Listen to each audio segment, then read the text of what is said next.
Filmmaking is an extremely complex and multifaceted form of art which depends on the creative minds of several individuals in various departments. How they holistically create a story, hoping that the masses connect with it, seems like the most nerve wracking portfolio to hold. Many times, filmmakers take certain audiovisual decisions that stick out like a sore thumb. Discussing some of the times where audiences were bewildered at what they were seeing on the big screen, here is Tried and Refused Productions, with 8 creative blunders in Bollywood movies that made no sense. Mosam. A movie that had several production issues was the Pankaj Kapoor directed film Mosam, a love story that spans over a decade between Harry and Ayat from 1992 to 2002. Possibly has to be the portrayal of the two unluckiest people in India. Wherever they go, catastrophe follows. Be it the Kashmir militancy, the Bombay attacks, the Babri Masjid demolition, the Kargil war, the narrative followed the couple and each part of the story covered a traumatic event in Indian history. The blunder I am going to mention is not the shabby CGI and animation of the Air Force sequence, but how the director just didn't know when to end the film. When the couple find themselves in the midst of the Gujarat riots as well, separate paths coinciding, they embrace each other. After all the pain and turmoil, the couple finally is together. But this wasn't enough. Creators had to include a long sequence of the couple rescuing a white horse out of nowhere and an abandoned baby from a Ferris wheel that definitely went into overkill mode, leading the film to get stretched and become around 2 hours and 50 minutes long. A film that had a lot of potential but suffered due to its tiring and drawn out length. It took too long to make.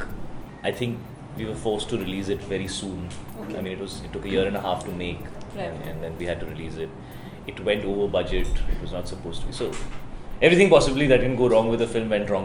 Thugs of Hindustan. One of the biggest disasters in recent years was the Amir Khan and Amitabh Bachchan starrer Thugs of Hindustan. What initially came across as an earnest attempt at creating a fictional piece became a sloppy and disjointed screenplay mashed with some unintentionally funny characters. What definitely came across as awkward and odd were the British officials and their character treatment. It's known in history that many British officials sent to the Indian subcontinent had to be well versed in the Hindi language. But nothing is more hilarious than the same character speaking in broken Hindi in close quarters to one another as one says, "Sher ka shikar karne ka hai, तो बकरी बांधनी पड़ेगी दरवाजे पे." This is the point where you wanted to shout at the screen and be like, make things easier for yourself, speak in English. I wonder why it didn't cross the mind of the creators. Kalank. You know, there are many films that present historically inaccurate aspects, especially when it's regarding Indian history. For example, An Affair with a Prostitute in Mangal Pandey, or the timelines of the demise of Bajirao and Mastani. But when a fictional tale is presented and set during a sensitive time like India under British rule, you wish for an accurate portrayal of how that part of society would function during that time. Kalank and its characters seem to create its own ecosystem or isolated world, despite being set in 1945. The film lacked sensitivity to the time it was set in and boasted of flowery sets, merry in song and dance, and gladiator-like sequences with CGI bulls that made me wonder if the film was set in a different time and strayed away from its opulence and indulgence, maybe it would have worked out differently. From an affair, a forced marriage, an illegitimate child, to conveniently integrating it with Hindu-Muslim conflict preceding the partition,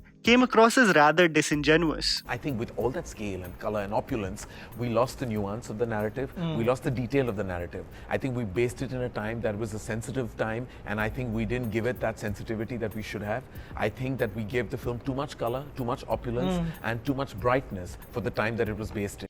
Rabta. A movie that is the epitome of being unintentionally funny was the 2017 film Rabta, a screenplay disaster of sorts when it comes to integrating a modern-day love story in Budapest to a past life of tribes and kingdoms. The concept on paper still seemed like it could translate extremely well on the big screen, but its abrupt transition to sequences never made it out to be a cohesive work of art. A romantic scene shifts to a creepy-looking psychic telling Kriti's character about her visions. A relationship suddenly goes in experimental mode of hitting on strangers at parties. Kriti oddly feels interested in hanging out with a man who drugs her, abducts her to his private island, and reminds her that 300 years ago they belonged to a tribe and his love, just like now, was unrequited.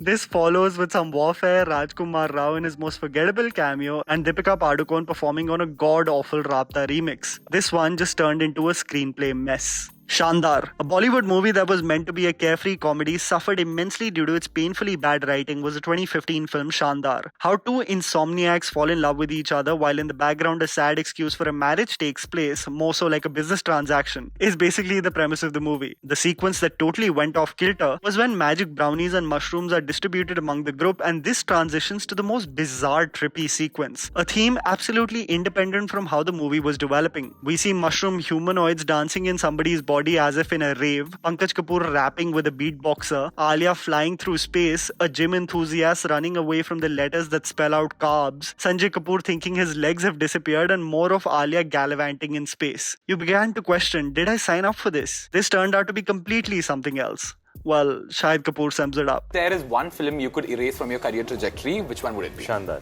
Prem Ratan Dhan Payo. A film that was a quintessential Suraj Barjatia film was Prem Ratan Dhan Payo. The second biggest hit of 2015, it was an intense family drama with a lot of sword fighting, backstabbing and family values. The sequence that truly left me with a painful headache was when Salman Khan's character tries to connect with the estranged Ronaldo-like footballer's sister by recommending to play a football game as he gets coronated. The game commences between men and women wearing bandgalas, suits and sarees. What follows is not a football game, but a song called Tod Tadaiya and a dance sequence. As Salman twirls the football on his finger, rules go out of the window in this sequence. The mind-numbing scene is painfully long and has everyone dancing around the football, randomly picking up people and fondling other opponents while a disgruntled athlete looks on. It starts raining, a CGI ball appears, a flying Salman appears, an inept goalkeeper exists, and then the grand entry of our athlete, who more or less becomes a superhero, leading the women to victory and a perfect icebreaker for the sisters to reunite with the family. अब अपना logic या pragmatic side of the brain कितनी देर तक cinema hall के बाहर रख सकते हो? Love Aajkal 2, a movie that I was skeptical of the moment it went on the floors, was the Kartik Aaryan and Sara Ali Khan starrer Love Aajkal 2. Many people are divided on the eventual fate of this film. Some people are absolutely disconnected from the story, and others felt that maybe with a different cast and a more nuanced performance, the masses would have connected with the movie. Irrespective of the film's narrative problems, I can't get over one thing. Why can't we portray aging well in films? In Sant Ki Aankh, we had to deal with close-ups of Taapsee Pannu and Bhumi Pednekar's caked-up makeup that was perpetually cracking. And in Chichore, the entire batch had the same receding hairline. In Love Aajkal 2, when the timeline in the movie skips a few years for Raghu's character, the creators thought of giving Kartik a mature look with a beard. A poor excuse for a beard, by the way, and an inflated chin to in some way resemble Randeep Hooda. Reminded me of Austin Powers trying not to say mole as the biggest mole appeared in front of him. You couldn't help but look at it and feel distracted.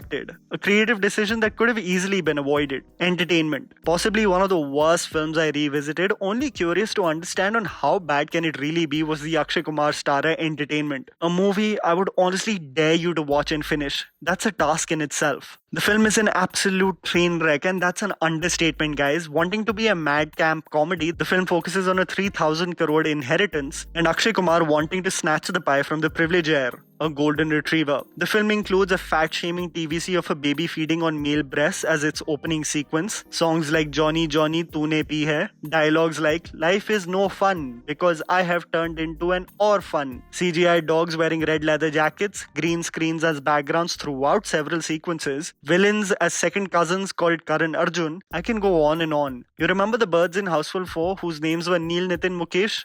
Yeah. इसमें lawyers हैं 3, Sanjay, Leela और Bansali. The same gag lives on for 5 years, guys. Akshay Kumar asks German shepherds, तेरा बाप कभी Germany भी गया था क्या? Who Let the Dogs Out keeps on playing in the background as Sonu Sood gets chased by many felines. And, well, this. I dare you guys, honestly, go through this film. And that was the video, guys. Write down in the comments below whether you have some video ideas for our channel. Please don't forget to follow me on Instagram. The handles are right in front of you. Follow me at JammyPants4. Also, please support us by smashing the like button and subscribing to our channel for weekly content ahead. Thank you for watching.